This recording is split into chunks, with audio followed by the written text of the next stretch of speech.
한 주간도 주의 은혜 안에서 모두들 평안하셨습니까? 앞뒤로 또 좌우에 계신 분들과 서로 이렇게 인사하면 좋겠습니다. 주님 안에 거합시다. 주님 안에 거합시다. 주님 안에 거합시다. 하나님을 예배하는 여러분들 모두에게 주의 은혜와 평강이 더 함께 하시기를 소망합니다.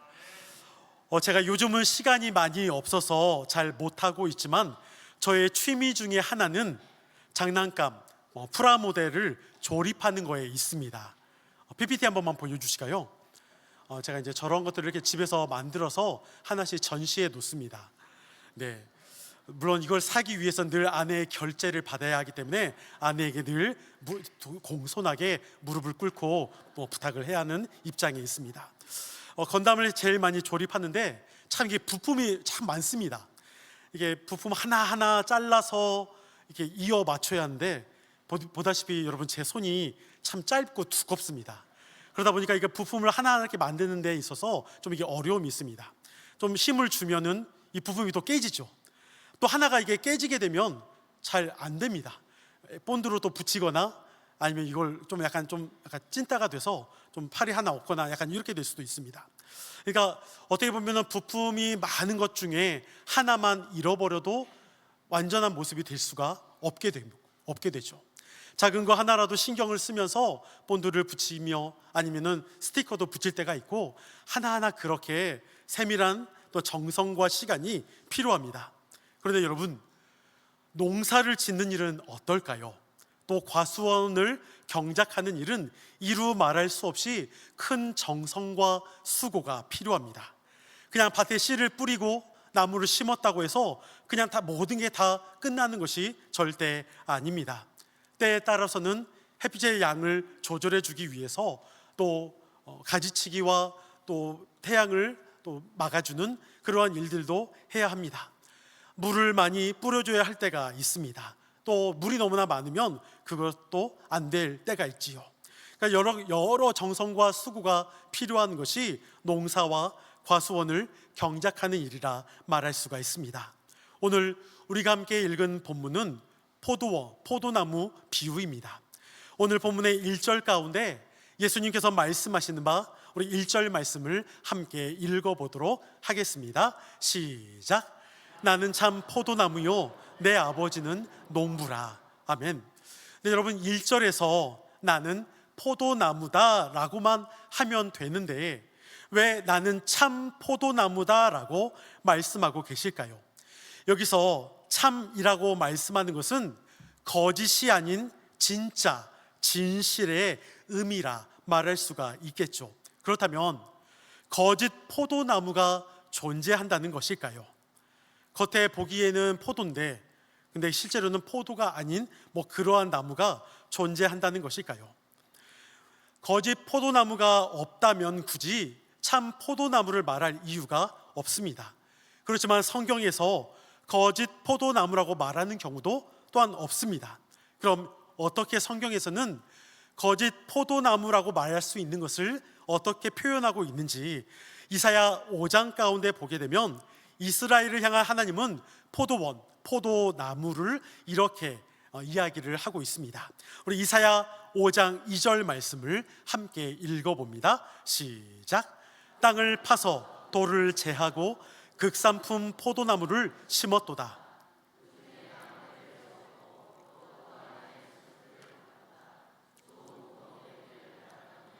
들포도를 맺었도다. 아멘. 하나님은 이스라엘을 극산품 포도나무라 생각하시고 심었습니다. 그런데 열매가 어떤 열매가 맺었습니까? 들포도였습니다. 여기서 들포도라는 히브리어 단어는 베우쉼이라고 말합니다. 이 베우쉼이라는 단어는 들에서 나는 그냥 일반 포도를 의미하는 것이 아닙니다. 가꾸지 않은 포도, 들판에 나는 포도라는 뜻보다는 아주 시고 맛이 없는, 먹을 수 없는 악취를 풍기는 이러한 포도를 베우쉼이라고 합니다. 즉 들포도는 그냥 들에서 나는 포도가 아니라 정말 시고 먹을 수 없는 그러한 포도를 의미한다는 것이죠. 즉 하나님은 이스라엘 가운데 극상품의 포도나무를 심었는데 그 이스라엘이 맺은 열매는 먹을 수조차 없는 심각한 포도의 열매를 맺었다라는 것이죠. 근데 여러분, 극상품의 포도나무에서는 실제로는 어떤 열매가 맺어야겠습니까? 극상품의 포도 열매가 맺는 것이 당연합니다. 나무 가운데 그렇게 맺는 것이 당연하죠. 그런데 그 나무가, 하나님은 극상품 포도나무를 심었지만 나무가 완전히 변질되어 버렸습니다. 더 이상 먹을 수 없는 열매를 맺을 만큼 완전하게 망쳐버렸습니다. 그것이 바로 이스라엘의 모습이었다는 것이죠. 불순종과 우상 숭배, 죄악의 열매를 낳았던 바로 그러한 포도나무의 모습이 이스라엘의 모습이었습니다. 그래서 예수님께서는 오늘 본문 가운데 포도나무 비유를 통해 자신을 나는 참 포도나무다라고 말씀하신 것이죠. 이는 참 포도나무를 통해 맺게 되는 열매가 들포도가 아닌 참 포도일 수밖에 없는 것이요, 이를 위해 예수님께서 이 땅에 오셨다는 사실을 우리에게 말해주고 있습니다. 이제 2절에서 농부이신 하나님 아버지께서 어떤 일을 하시는지 우리 2절 말씀을 함께 읽어보겠습니다. 시작. 물은 내게 붙어 있어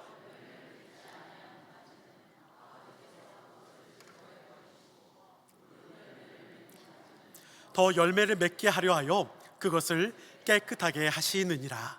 아멘. 농부 되시는 아버지께서 열매를 맺지 아니하는 가지는 제거해 버리십니다. 열매를 맺는 가지는 더 열매를 맺게 하려고 깨끗하게 하신다라고 말씀합니다. 여기서 제거하다, 깨끗하게 하다라는 것은 가지치기를 의미합니다. 그래서 오늘 농부 되시는 하나님께서 가지치기를 하는 모습을 볼 수가 있습니다. 작년 어느 날 오후 예배 마치고, 오늘 이 자리에는 안 계시지만 우리 임동환 장로님께서 교회 입구에 있는 소나무를 가지치기해 주셨습니다.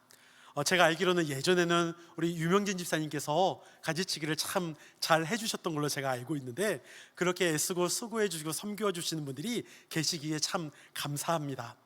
근데 저는 가지치기를 전혀 못합니다. 아마 저에게 하라고 하면은 소나무를 자를 것 같습니다. 제가 학교 다닐 때, 대학생일 때, 또 대학원 다닐 때 조교를 한 적이 있죠.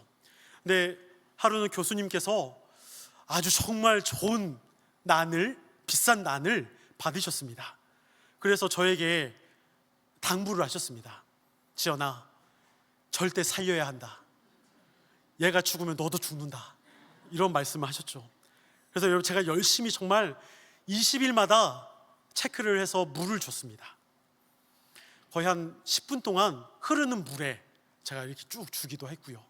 그리고 그 분무기를 뿌려서 그 이파리 하나하나 닦아주기도 했습니다. 여러분, 이 정도 정성이면 참 그래도 괜찮지 않습니까? 근데 2달 지나 죽었습니다. 좀 이렇게 해롱해롱 할 때 죽기 전에 그 영양제 있잖아요. 영양제도 2개나 사다가 줬습니다. 근데 왜 제가 손을 만지면 죽는지, 아무튼 교수님한테 그날 죽을 뻔했습니다. 다행히 죽지는 않았죠. 근데 그 뒤로도 만지는 난이든 뭐 식물이든 저는 이렇게 그 가꾸는 재주가 없습니다. 그래서 신방을 가게 되면 우리 성도님들 가정의 베란다에 예쁜 화분, 난 이런 것을 보게 되면 참 어떻게 그렇게 할 수 있을까, 참 이게 부럽기도 합니다. 여러분, 거리에 있는 나무들도 봄이 되기 전 늦겨울에는 늘 가지치기를 해줍니다. 열매를 맺는 나무는 더욱 가지치기를 해줌으로 인해 더 좋고 풍성한 열매를 맺도록 그렇게 해주는 일들이 있죠. 그런데 여러분, 오늘 본문의 핵심은 가지치기에 있지 않습니다. 이미 3절에서 예수님의 말씀을 이미 들었던 제자들은 깨끗함을 입었다라고 말합니다. 그러면서 예수님이 강조하는 내용이 4절입니다. 오늘 4절 말씀을 함께 읽어보겠습니다. 시작. 내 안에 거하라. 나도 너희 안에 거하리라. 가지가 포도나무에 붙어 있지 아니하면 스스로 열매를 맺을 수 없음같이 너희도 내 안에 있지 아니하면 그러하리라. 아멘. 포도나무에 붙어 있지 않고 가지 혼자서 존재할 수 없습니다.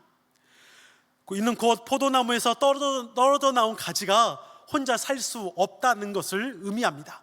여러분 앞에 보실 때 이게 꽃꽂이 참 예쁘게 잘 되어 있죠. 예쁘게 꽃꽂이가 되어 있지만 여러분 실제로 이 꽃이 잘려져 있는 상황에서 이 꽃은 살았다 말하기는 어렵습니다. 잠시 동안은 영양분을 받거나 물을 통해서 이 예쁜 모습을 잠시는 유지할 수 있을지 모르지만 오랫동안 이 예쁨의 모습을 갖출 수는 없습니다. 왜냐하면 땅으로부터 뿌리를 어떻게 보면 영양분을 받거나 이렇게 할 수 있는 상황이 절대 아니기 때문입니다. 본체와 잘려져 있기 때문입니다. 즉 줄기나 가지만으로 생명을 유지할 수는 없습니다. 마찬가지로 가지 혼자서 절대 열매를 맺을 수 없는 것처럼 여러분 나무가 없이 햇빛과 수정, 물과 토양이 전달될 리도 없습니다. 그러니 포도나무에 접붙여져 있어야만 하겠죠. 이제 예수님은 가지들이 포도나무에 붙어 있어야만 열매를 맺을 수 있는 것처럼 제자들도 예수님 안에 거해야만, 예수님께만 있어야만 비로소 열매를 맺을 수 있다라는 것을 말씀합니다. 그러면서 5절에서 한 번 더 강조하십니다. 5절 말씀 함께 읽습니다. 시작. 나는 포도나무요 너희는 가지라. 그가 내 안에 내가 그 안에 거하면 사람이 열매를 많이 맺나니 나를 떠나서는 너희가 아무것도 할 수 없음이라. 아멘. 여기서 거하다라는 단어는 히브리어 단어 메노라고 합니다. 이 히브리어 단어 메노는 들어간다, 또 유하다, 교제한다, 관계가 있다라는 뜻을 사용하고 있습니다. 즉 예수님과의 교제가 없다면 그 관계가 끊어질 수밖에 없다라는 것입니다. 우리가 함께 예배하고 있지만 우리가 예수 그리스도를 믿는다라는 것이 그냥 이 자리 가운데 앉아 있는 것, 그것이 관계적인 교제를 의미하는 것이 아닙니다. 예수님의 그 십자가의 사역이든 하나님의 그 말씀이 우리 가운데 있든 기도하는 가운데 있든 그 모든 하나님과의 신앙의 관계, 그것이 없다라면 비록 이곳 가운데 있다 할지라도 그 관계는 끊어진 것이라 말씀하고 있다라는 것입니다. 여러분, 그렇다면 예수님과의 관계가 끊어졌다라는 것은 곧 죽음을 의미합니다. 오늘 본문의 6절을 보니 사람이 내 안에 거하지 아니하면 가지처럼 밖에 버려져 마르나니 사람들이 그것을 모아다가 불에 던져 사른다라고 말합니다. 여러분, 가지가 끊어지면 말라버릴 수밖에 없고 그 말라진 가지는 결국 불에 던져진다라고 말하고 있습니다. 생명력이 있을 수가 없다라는 것이죠. 에스겔 선지자는 포도나무에 대해서, 만약에 열매를 맺지 못하는 그 포도나무에 대해서 어떻게 말하고 있는지 에스겔서 15장 2절부터 4절까지의 말씀에 이렇게 이야기하고 있습니다. 2절은 제가, 3절은 여러분들이, 4절은 한 목소리로 함께 읽어보겠습니다. 인자야, 포도나무가 모든 나무보다 나은 것이 무엇이랴? 숲속의 여러 나무 가운데 있는 그 포도나무 가지가 나은 것이 무엇이랴? 그 나무를 가지고 무엇을 제조할 수 있겠느냐? 그것으로 함께 있습니다. 불에 던질 땔감이 될 뿐이라. 불이 그 두 끝을 사르고 그 가운데도 태웠으면 제조에 무슨 소용이 있겠느냐? 아멘. 에스겔 선지자는 나무 자체로 보게 될 때 모든 나무 중 가장 쓸모없는 나무가 포도나무라고 말합니다. 포도나무는 열매를 맺지 아니하면 그 어디에도 쓸데가 없다라고 말합니다. 아니, 땔감으로조차도 사용되는 것이 꺼려하는 나무가 바로 포도나무입니다. 여러분, 농부가 원하는 것은 무엇일까요? 단지 포도나무 가지 땔감을 얻기 위해서 1년 농사를 짓는 것은 절대 아닐 것입니다. 정말 좋은 포도 열매를 얻는 것에 농부의 마음이 있고 농부의 수고가 있다라는 것입니다. 어느 농부가 자신이 애쓰고 수고하며 정성 들여 키운 결과물에 대해 아무짝에도 쓸모없는 열매 맺는 것, 그걸 원하지 않을 것입니다. 열매를 맺지 못하는 더 이상 포도나무가 되지 못한다라는 것이죠. 불에 태워질 수밖에 없다라는 것입니다. 그래서 좋은 포도 열매를 맺을 수 있는 가장 확실한 방법이 무엇이냐? 오늘 예수님은 분명히 그것을 우리에게 말씀하고 있습니다. 나는 참 포도나무다. 그리고 너희는 가지다. 바로 그 참 포도나무 예수님 곁에 우리가 붙어 있어야만이 참 열매를 맺을 수 있다라는 것을 말씀하고 있습니다. 포도나무와 가지 이 관계는 완전히 서로 하나로 연결되어 있는 생명적인 관계입니다. 만일 제대로 연결되지 않았다면 여러분, 열매를 맺을 수 없는 것뿐만이 아니라 그 가지 자체가 말라 죽을 수밖에 없다라는 것이죠. 그리스도와 나와의 관계, 그리스도와 여러분의 관계가 바로 그렇게 있어야 한다라는 것입니다. 그리스도 안에 접붙여져 있어야만이, 그리스도 안에 딱 붙어 있어야만이 열매를 맺을 수 있고 살 수 있다, 생명력이 있다 말씀합니다. 여러분, 그런데 우리가 한 주를 살면서도 하나님의 말씀을 묵상하지 않고 하나님 앞에 기도하지 않으면서 어떻게 하나님과 그리스도와 관계를 맺는다 말할 수 있습니까? 매일매일 우리에게 주어지는 양식은 먹으면서 어떻게 하나님의 양식인 말씀은 매일 먹지 않는다라면 그것이 어떠한 관계를 맺고 있는 것일까요? 바쁘고 피곤하고 우리가 그러한 일이 분명히 있긴 하지만 그럼에도 저와 여러분들 가운데 삶에서 그리스도와 관계가 없다라면 우리는 더 이상 그리스도 안의 관계가 끊어졌다 말할 수밖에 없을 것입니다. 그리스도를 떠나서도 물론 우리가 잘 살 수 있습니다. 사업이 잘 될 수 있습니다. 내가 바라고 소망하는 것들이 잘 이루어질 수 있습니다. 내 자녀들도 잘 살 수 있습니다. 그런데 과연 그 삶 가운데 생명이 있다 말할 수 있을까요? 오히려 저는 그리스도를 떠나 우리의 삶이 잘 되고 있다라면 그 삶은 오히려 긴장해야 하며 위험하다 말할 수 있습니다. 그런데 반대로 그리스도 안에 있는데 때로는 힘들고 어려운 순간이 우리에게 있습니다. 고통스러운 일도 분명히 있습니다. 당장 해결이 안 되는 일도 있습니다.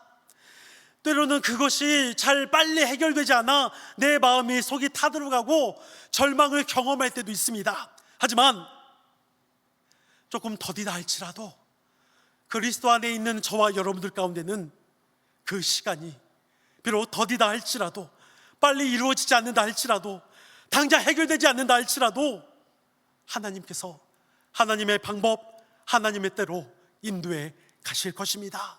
생명이 있기 때문입니다.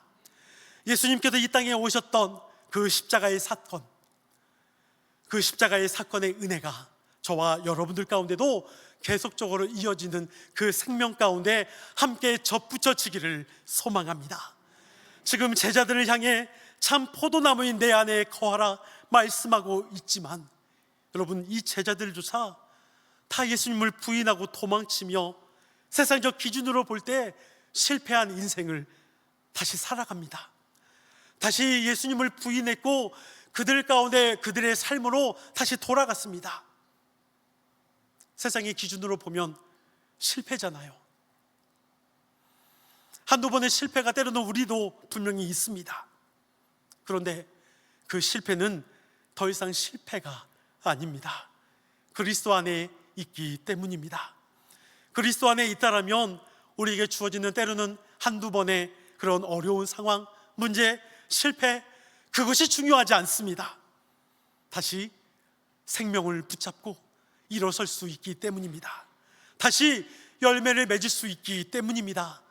조금 그 열매가 내가 원하는 열매가 아닌 것처럼 생각되어질지 모르지만 분명한 사실은 참 포도나무인 예수 그리스도를 통한 열매가 있다라는 사실을 기억하게 될 때 저와 여러분들의 삶에서 무엇이 정말 소중하고 무엇이 우리 가운데 가치 있는 것인지를 안다라면 값진 열매가 그리스도 안에 있을 때 있는 것임을 분명히 기억하고 오직 참 포도나무이신 주님께 딱 붙어있는 주님 안에 거하는 저와 여러분이 되시기를 소망합니다. 그렇게 그리스도를 닮아가는 사순절의 시간, 그렇게 그리스도의 말씀을 붙들고 묵묵히 순종으로 나아가는 저와 여러분들, 날마다 하나님의 말씀을 묵상하며 그 말씀을 붙들고 때로는 힘들고 어려운 상황에서도 끝까지 주님을 포기하지 않고 신뢰하며 나아가는 저와 여러분들 가운데 내 안에 거하라 말씀하시는 참 포도나무이신 주님 안에 함께 거하는 우리의 신앙의 신뢰가 날마다 있기를 간절히 축원합니다. 이 시간 모두 자리에서 일어서셔서 표대를 향하여 함께 찬양하겠습니다.